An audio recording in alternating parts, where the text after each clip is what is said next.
Bonjour, je souhaite vous parler dans cette capsule du rôle facilitateur d'intégration de l'enseignant.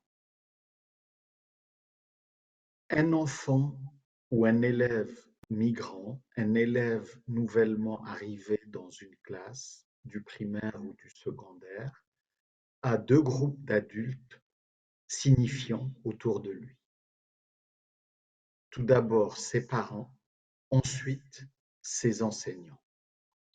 Donc, l'enseignant a un rôle de facilitateur du processus d'intégration. Le processus d'intégration est l'un des résultats de l'acculturation que tout être humain, quand il est en situation de migration, de changement, ou quand il passe d'un domicile dont la culture est différente de la culture historique de l'école, passe par un processus. Alors, comment l'enseignant peut jouer ce rôle de facilitateur d'intégration? Il peut disposer de plusieurs ressources pour aider à ce processus. Alors évidemment, ce processus dépend dans une large mesure de l'individu lui-même qui vit le processus d'intégration. Mais l'enseignant, tout d'abord, par les représentations qu'il véhicule sur l'enfant migrant, l'enfant différent. L'enseignant en général, il a des représentations, il pense l'enfant migrant d'une certaine manière, et donc l'enseignant doit tout d'abord euh, privilégier les représentations positives, constructives par rapport à l'élève différent. Ensuite, il y a la question des attentes.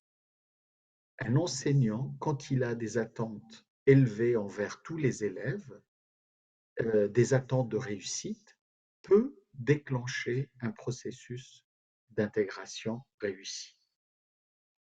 L'enseignant doit aussi être sensible à l'isolement potentiel de l'élève différent.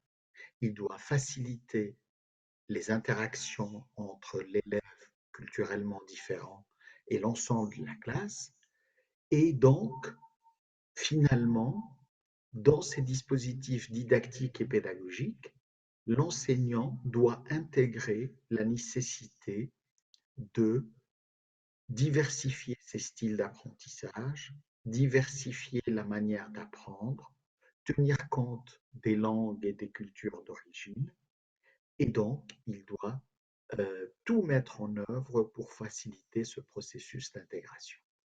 Une dernière chose importante dans ce processus, l'enseignant ou l'éducateur doivent aussi tenir compte que l'élève n'est pas uniquement une adresse culturelle, une adresse d'une origine nationale, c'est aussi une adresse sociale, et il doit aussi tenir compte des conditions sociales, de l'origine sociale de tous ces élèves afin de faciliter leur processus d'intégration et d'apprentissage.